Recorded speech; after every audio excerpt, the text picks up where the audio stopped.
Praise the Lord. எல்லாருக்கும் ரொம்ப ரொம்ப சந்தோஷம். என்ன செய்தினா, ஜான் ஜெபராஜ் சிறையிலிருந்து விடுதலை ஆயிட்டார்.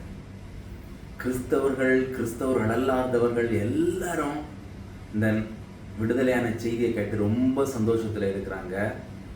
யாரை தவிரனா, பெரிய பெரிய ஊழியக்காரர்கள், அவருக்காக தொழில் போட்டி போட்ட அந்த போட்டியாளர்களை தவிர எல்லாரும் ரொம்ப சந்தோஷத்தில் தான் இருக்கிறாங்க. அது தேவனுக்கு மகிமை உண்டாகட்டும். அவர் வசனத்தை மட்டும் சொல்கிறோம் பாருங்க. பிலிப்பியர் 1:12 என்ன சொல்லுதுன்னா, சகோதரரே, எனக்கு சம்பவித்தவைகள் சுவிசேஷம் பிரபலமாகும்படிக்கு ஏதுவாயிட்டென்று நீங்கள் அறியவும் மனதாய் இருக்கிறேன். அல்லேலூயா, ஆமென். சகோதரரே, எனக்கு சம்பவித்தவைகள் சுவிசேஷம் பிரபலமாகும்படிக்கு ஏதுவாயிட்டென்று நீங்கள் அறியவும் மனதாய் இருக்கிறேன். ஏனென்றா, அவரை குடும்பத்தில் உள்ளவங்க கைவிட்டுட்டாங்க, நண்பர்கள் கைவிட்டுட்டாங்க, அவங்களே சதி பண்ணிட்டாங்க. அவருக்கு நமக்கு போட்டியாளர் ஆகிவிடுவாரோ, நம்மளை விட பெரிய ஆள் ஆகிடுவாரோ என்று சொல்லி பயப்பட்ட ஊழியக்காரர்கள் இதுதான் வாய்ப்பு என்று சொல்லி அவரை குறித்து தரக்குறைவாக மிக மிக மோசமாக பேசியதை நம்ம பார்க்கிறோம். எல்லாரையும் கைவிட்டுட்டாங்க. ஆனால் நாம் ஆராதிக்கிற தேவன் ஒருத்தர் இருக்கிறார்களா, அவர் கைவிடவே இல்லைங்க. அன்றைக்கு இதே போல தான் யோசேப்பை நண்பர்கள், வீட்டில் உள்ளவங்க எல்லாரும் கைவிட்டுட்டாங்க. ஆனால் ஆண்டவர் அவரை கைவிடல. குழிக்குள்ளே போட்டு முடிஞ்சதுன்னு நினைச்சாங்க. ஆனால் ஆண்டவர் அங்கிருந்து எடுத்து அந்த யோசேப்பை பார்வோனுடைய அரண்மனையில் பார்வோனை முன்பாக நிற்க வைத்தார். அதே ஆண்டவர் தான் இன்றைக்கும் நம்மளோடு கூட இருக்கிறார். மனுஷர்கள் அவரை கைவிட்டுட்டாங்க, ஆனால் தேவன் கைவிடலை பாருங்க. இப்படி அவருக்கு நடந்த சம்பவத்தினால இப்போ என்ன நடந்திருக்குன்னா, இந்த தென்னிந்தியா முழுவதுமே ஒரு சுவிசேஷம் பிரபலமாவதற்கு இது ஏதுவாக மாறிவிட்டது.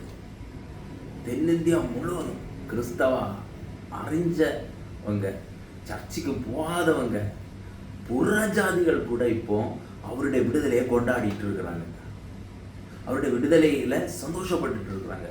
அவங்க எல்லாம் என்ன சொல்றாங்கன்னா, அவர் ஒரு மீட்டிங் நடத்தினா நாங்களும் போவோம், நாங்கள் போவோம், அங்கே போய் அவருடைய வார்த்தையை கேட்போம், தேவன் பேசுகிற ஜீவனுள்ள வார்த்தை அவர் மூலமாக கேட்போன்னு இயேசு அறியாதவங்களும், புறஜாதிகளும், கிறிஸ்தவனா இருந்து சர்ச்சுக்கு வராதவர்களும் எல்லாரும் ரொம்ப சந்தோஷப்பட்டு இருக்கிறாங்க. தேவன் தீமையை நன்மையாக மாற்ற பண்ணியிருக்கிறார் பாருங்க. தேவன் எவ்வளவு பெரியவர். மனுஷர்கள் தீமை நினைத்தாங்க, ஆனால் தேவன் அந்த தீமையை நன்மையாக மாறி அவருடைய சுவிசேஷம் பிரபலமாவதற்கு தேவன் நல்லவர். தேவன் நமக்காக அந்த பூமியில வந்து மரித்தார் என்பதை உலகத்தில் உள்ள எல்லாரும் அவர் மூலமாக அறிய வேண்டும் என்பதற்காக அவர் இந்த காரியத்தை கூட அவருக்கு சாதகமாக பயன்படுத்தியிருக்கிறார்.